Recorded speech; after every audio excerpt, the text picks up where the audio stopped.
Hi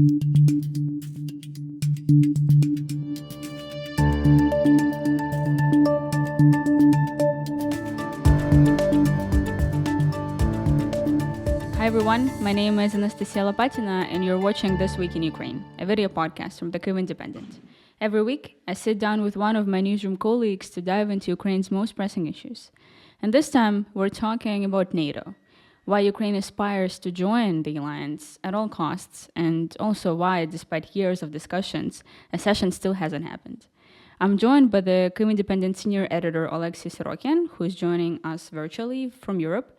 Oleksiy, welcome to the show. Thank you for having me. So, undoubtedly, the main event of the week for Ukraine is the NATO summit in Vilnius, which was held on July 11th and 12th. Ukraine's delegation, including President Zelensky, was there, of course.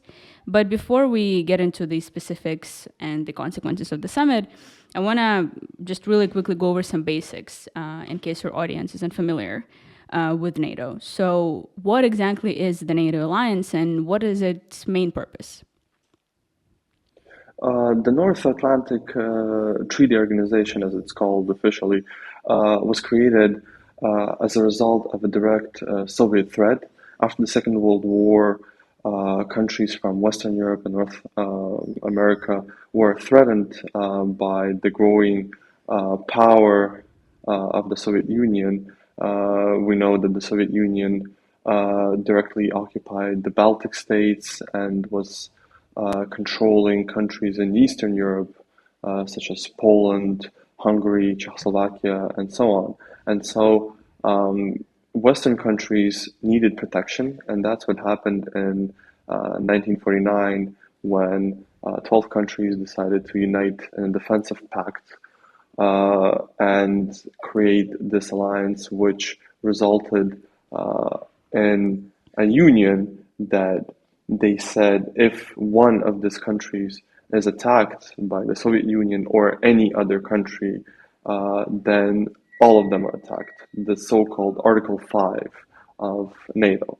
And soon this alliance became really attractive to countries that were not initially part of it. So we saw an influx of new countries. From 1952, more and more countries joined. So first we saw joining Greece, Turkey, then countries like Spain joined, and so it soon was seen as an extensive enlargement of this alliance.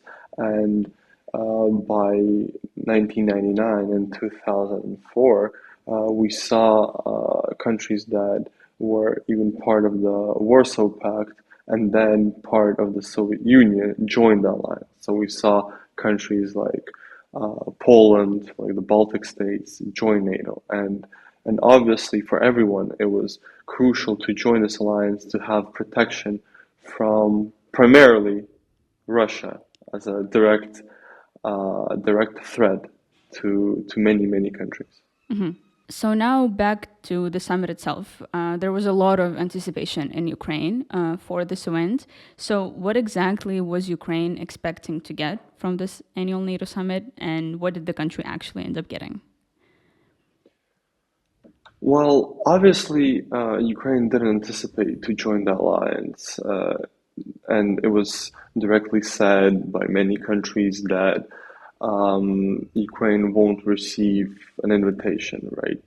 But Ukraine expected some concrete guarantees that the country will join later. We knew that Ukraine was pressing the West to receive some kind of assurances that as soon as the war ends, Ukraine will be part of the alliance.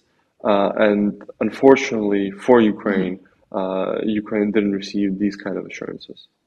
And what about the aid? Were there any more pledges of more supplies of Western aid that Ukraine needs for the counteroffensive that's ongoing? Well, obviously, Ukraine needs more aid. Ukraine always asks for air defense artillery, long-range missiles, tanks, and recently fighter jets. If we're talking about more pledges, then yes, France, for example, pledged more long-range missiles.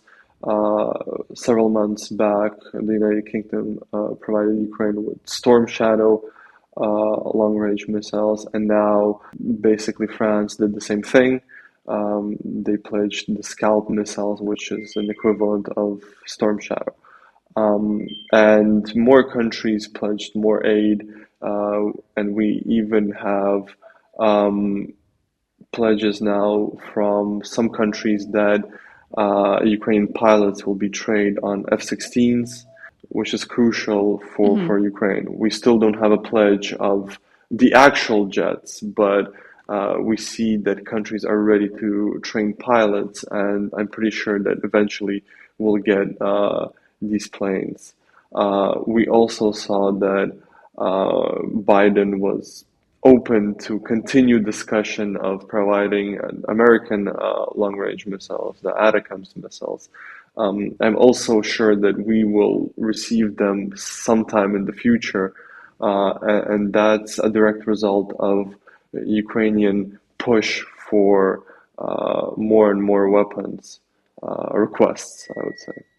There was a very dramatic moment, I'd say, on the first day of the summit when President Zelensky essentially published this very angry statement saying that he was disappointed with how the summit was going on, that he expected more help and more focus on Ukraine and more speedy discussions and decisions on Ukraine's accession. Is that still the mood, and is that still the reaction of the Ukrainian government, or how are they reacting to the overall consequences of the summit? I'm pretty sure that's still the mood. Ukraine is deeply dissatisfied with what happened. Obviously, Zelensky and the government toned down their criticism. They can't go and criticize everyone all the time, right? Even though I'm pretty sure that Ukraine is deeply dissatisfied with what happened in Vilnius. But yes, the overall perception of what happened is that NATO ducked. NATO didn't provide the actual guarantees that we all wanted, but that's diplomacy. That's what happens, and Ukraine obviously needs to continue its work and continue to press the West to receive more and more weapons at first, and then guarantees that the accession process will start as soon as the war is over, and so on. We know that after the main event, the G7 countries did provide guarantees that they will support Ukraine as long as is needed. They will have bilateral agreements with Ukraine in terms of future defense agreements and future military support. But obviously, it's something that Ukraine wanted more. Ukraine always wants more. Ukraine needs more, and unfortunately, it didn't receive it, and so the government is obviously dissatisfied with the overall picture. You just mentioned that Ukraine always wants more and it needs more, and also Ukraine is hoping to join NATO as soon as possible. But why does Ukraine actually want to be a part of NATO so badly? Because we know that according to polls, almost 90% of Ukrainians want their country to be a part of this alliance. And moreover, Ukraine's NATO-oriented course is even enshrined in literally our constitution. So it's a really big deal here, but why? Why exactly? Why can't we just, I don't know, be a country with a strong military without alliances? Well, obviously, Ukraine needs assurances that it won't be attacked. And if Ukraine would receive those assurances prior, I'm pretty sure that there wouldn't be a war in Europe currently. Back in 2008, Ukraine and Georgia were basically brushed off and not let into the North Atlantic Alliance. They were said that the door is always open, but after that, we knew that both Ukraine and Georgia would not be let in, and the accession talks would not be started anytime soon. And what happened next is that the same year, Georgia was attacked by Russia. Georgia now has around 20% of its territory occupied by Russia, and soon Ukraine was also attacked by Russia. Crimea was occupied, and the war in eastern Ukraine begun. And unfortunately, that's a direct result that Ukraine didn't have official allies. Because again, as I mentioned prior, one of the most important points of actually NATO is that the fifth article says that if one country is attacked, all of the countries attacked, meaning that the whole alliance must enter war. And this, I know many people in the West sometimes question this, but this is the most important part: is that nobody is going to attack now 32 countries all at once. That's impossible. There is no military in the world, Russian, Chinese, any military, that can attack and successfully wage a war against 32 countries. And being part of this alliance, you understand that you will never have to fight a war. But if something happens and suddenly you're on the defensive and you have to fight a war, you have the backing of so many countries, so many militaries. And that's what's crucial here. And if we see Ukraine's desire to join the alliance, then back in 2008, when it first asked to join and it was brushed off, there was around 20, 30, depending on the polls, 30, 35% of the population that wanted to join the alliance. And then Georgia was attacked, and then Ukraine was attacked. And obviously, more and more people understood that joining the alliance is the only way to prevent war. And so in 2014, the support for NATO skyrocketed, and then in 2022, it just again skyrocketed, and we see that the majority of the population now wants Ukraine to be part of NATO. So in 2014, Ukraine definitely decided that one of its main goals in its foreign policy is this NATO accession. And we began talks and discussions with NATO officials. And I want to ask you, how did that process go? Because the Ukraine reached out to NATO essentially 6 years later, asking for the same thing. And were we shown the door again? What was the situation there with those discussions? The problem is that Ukraine is always told that it's welcomed in NATO, and then it's not. And that's kind of the main problem with diplomacy is that Ukraine never received a direct answer, right? And so in 2008, it was practically said that no, Ukraine won't join NATO anytime soon, by France and Germany practically. Frankly, they were against harming relationships with Russia, right? Merkel and Sarkozy were looking at Russia and understanding that their relationship with Russia can take a turn, and they didn't want to risk it. In 2014, the same thing happened, is that Ukraine was attacked, and countries in the West wanted to keep the doors for talking to Russia open. They didn't want to, if we see the sanctions and that happened there, they weren't enough to prevent anything. And still Western leaders were willing to take a chance at diplomacy, to take a chance at negotiations and so on. And in 2022, it was too late. We understand that nobody's going to accept a country at war into the alliance. We understand that until the war is over, there's not going to be any accession talks. And now, 15 years later, after Bucharest, Ukraine again, doesn't receive a direct invitation. We understand that during war, Ukraine isn't going to become a member, right? We understand that nobody's going to invite Ukraine during an active war because that will trigger the Article 5, and nobody wants to fight in this war.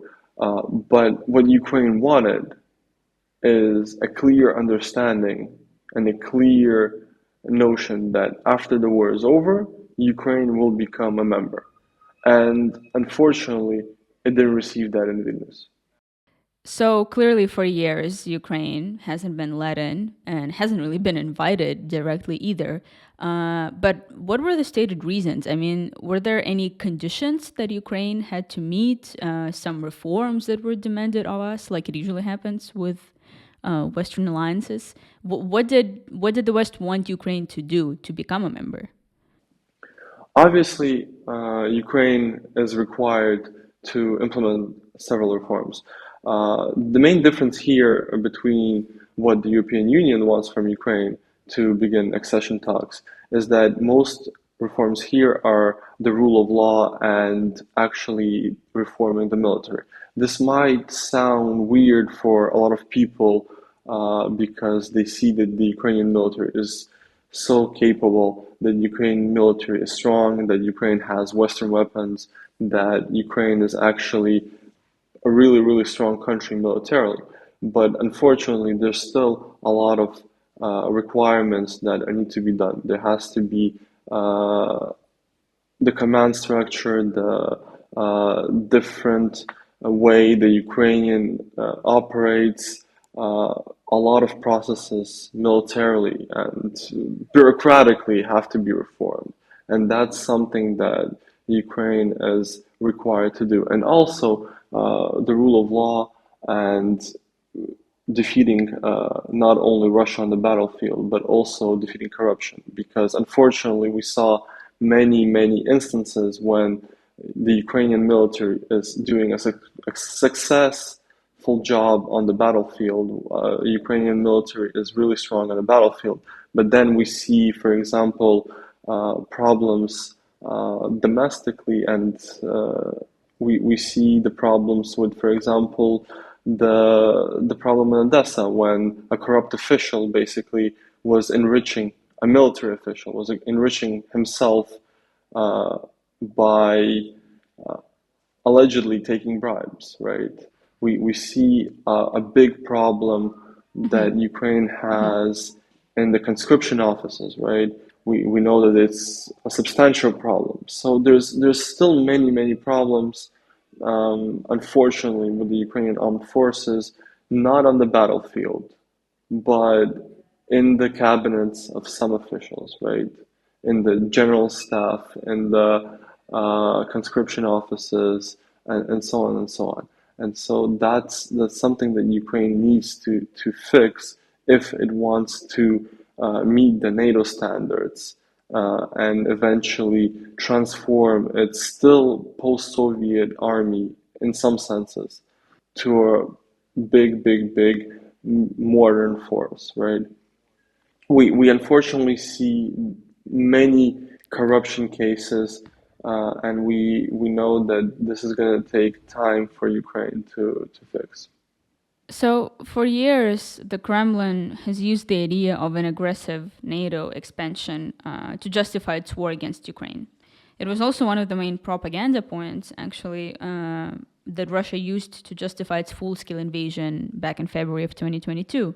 Ukraine and NATO deny this, of course. So does NATO actually pose a threat to Russia? Is it actually, quote-unquote, aggressively expanding eastward? Obviously, NATO doesn't pose a threat to Russia. NATO is primarily a defensive alliance. And I think with the slow support of Ukraine and with all the back and forth that Ukraine is receiving from NATO, we can safely say that there is absolutely no willingness of any NATO country to pose any threat to Russia. This was always used as scarecrow. NATO was always a scarecrow for Russia. We understand that even before the full-scale war, NATO was used as this boogeyman to say that, well, Russia is always endangered, Russia is a fortress, Russia is surrounded by NATO. But we can see how Russia reacted when Finland and now Sweden is about to join, right? Russia basically didn't comment on that. It had only few comments, and also it never said anything about that expansion. So we understand that this is something that is used by the Russian government.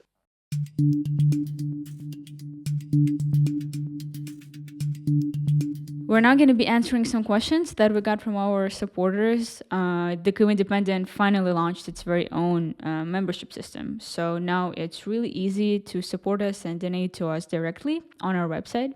You just have to go to kyivindependent.com/membership. There is an option for a one-time donation and also an option to subscribe and become a community member for as little as $5 a month. All of our members get really cool perks like access to exclusive events, discussions with editors and journalists. You also get access to a Discord channel where we have the entire newsroom and everyone who supports us, our community. And you get to engage and ask us questions, and we try to stay as active as possible there as well. And also, you get a chance to submit questions to the podcast before every single episode, and we try to answer them and incorporate them into the episode as much as we can. So now on to the questions. The first question was, people are saying that if Ukraine joins NATO during Russia's war of aggression, NATO will instantly be at war with Russia. Is that true? Would it be that simple? Well, Ukraine won't join NATO during war. That's the main issue here, and obviously Ukraine understands that by joining during war, it will threaten NATO and will probably force NATO to join the war as well. So the question of Ukraine joining NATO during a full-scale war is not on the table, unfortunately for Ukraine. The Article 5 envisions that if any country is attacked, and Russia constantly attacks Ukraine, it bombs Ukraine, it's at war with Ukraine. So because of Article 5, if Ukraine would be part of NATO, or if suddenly Ukraine joins NATO, then yes, that envisions that all countries part of NATO are in fact at war with Russia. The second question was, NATO appears to be unclear on Ukraine's membership path. Could this be because some countries, such as Germany and the US, for example, feel that there is a possibility of using it, Ukraine's membership, as a bargaining chip with Russia to stop the war? That's what actually Zelensky said recently, that he thinks that with Ukraine not receiving a direct invitation and basically NATO not being clear on Ukrainian membership, that it can be part of a bargaining with Russia in the future. I think that's a stretch, to be honest, but unfortunately, the Western leaders are doing everything for Ukraine to think that way. The West has constantly been denying Ukraine not even membership, but a direct answer about membership and a direct path. And by doing so, a lot of people in Ukraine think that a future negotiation can involve the question of Ukraine potential membership. And that's unacceptable for the Ukrainian leadership and for the people of Ukraine. So if this happens, this will create a strong rift between Ukraine and the Western capitals. Oleksiy, thank you so much. It was really interesting to listen to you. Thank you for having me.